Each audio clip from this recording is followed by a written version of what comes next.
पूज्य गुरुदेव भक्तमाली जी श्री रामानंद पुस्तकालय में विराजते थे। गुरुजी भी कई बार वहां पधारे सुदामा कुटी में। हमारा आसन उनके चरणों में रहता था और वहीं से भक्तमाल कोई लेने वाले आते थे तो वहीं से उनको ग्रंथ भी मिलता था। कोई पुस्तक लेने आया तो भी उसको, कोई विद्यार्थी पढ़ने आया तो वहीं महाराज पढ़ा देते थे, वही आसन ही था उनका। और रास्ता भी आने जाने का बना रहता था। उधर से जाना है, पीछे वाले कमरों में जाना है तो वहीं होके रास्ता ही था। तो वहां झाड़ू महाराज जी अपने हाथ से लगाते थे। हम लोगों को नहीं लगाने, हमको नहीं लगाने देते कि नहीं तुम सब सामान इधर उधर कर दोगे, हमें परेशानी हो जाएगी, हम खुद लगाएंगे झाड़ू। खुद झाड़ू लगाते।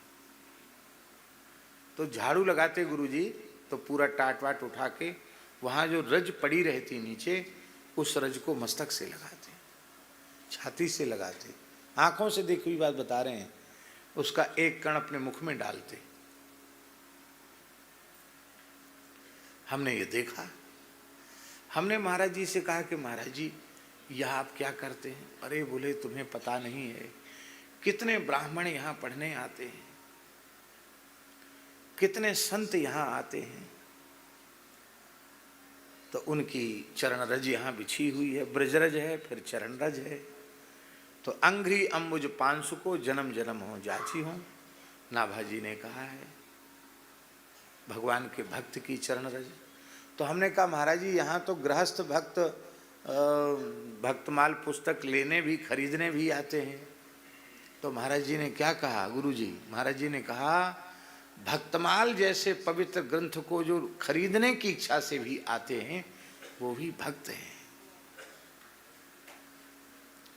तब समझ में आया कि हमको झाड़ू क्यों नहीं लगाने देते हैं, क्योंकि उनका जैसा भाव ये भक्तों की, संतों की, प्रेमियों की चरण रज है। भक्तमाल लेने आए वो भी भक्त हैं। ऐसा दिव्य भाव वो सामान्य मनुष्य में संभव नहीं है। परम श्रद्धेय पूज्य पंडित श्री गया प्रसाद जी महाराज गिरिराज जी वाले बाबा सरकार गिरिराज जी की तरहटी में झाड़ू लगाते थे। सोहनी सेवा कहते हमारे यहाँ संतों में उसको। झाड़ू लगाते थे और एक एक सघन कुंज में हाथ डाल करके एक एक कांटा, एक एक कंकड़ बीन करके अलग रखते थे। क्यों? इसी कुंज में ठाकुर जी खेलने वाले हैं, इसी में राधा रानी आने वाली हैं, उनको कोई कंकड़ कांटा चुभ न जाए। जब वे सोहनी लगाते लगाते झाड़ू छोटी छोटी रह जाती, घिस जाती, तो उनको फेंकते नहीं थे। उनको लाकर अपने कक्ष में एक चौकी पर वस्त्र बांध करके उस पर विराजमान करते थे।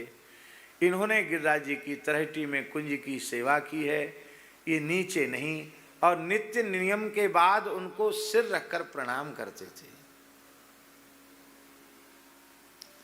जब वे कुछ 5-10 की संख्या में इकट्ठी हो जाती थी तब उनको सिर पे रख के ले जाते थे और गिरिराज जी की तरहटी में रज खोद करके उनको समाधिस्थ कर देते थे। इन्होंने गिरिराज जी की रज की सेवा, कुंज की सेवा की है। इन पर किसी मनुष्य का पैर न पड़ जाए। अब केवल बौद्धिक स्तर से देखा जाए तो इस क्रिया का क्या महत्व है? कोई महत्व नहीं है। लेकिन भावना के स्तर पर देखा जाए तो कितनी उच्च कोटि की भावना है कि जड़ पदार्थ में भी जड़ की बुद्धि नहीं है। ये भगवत कुंज की सेवा करने वाली ये भगवान की पार्षद है। ऐसी दिव्य बुद्धि।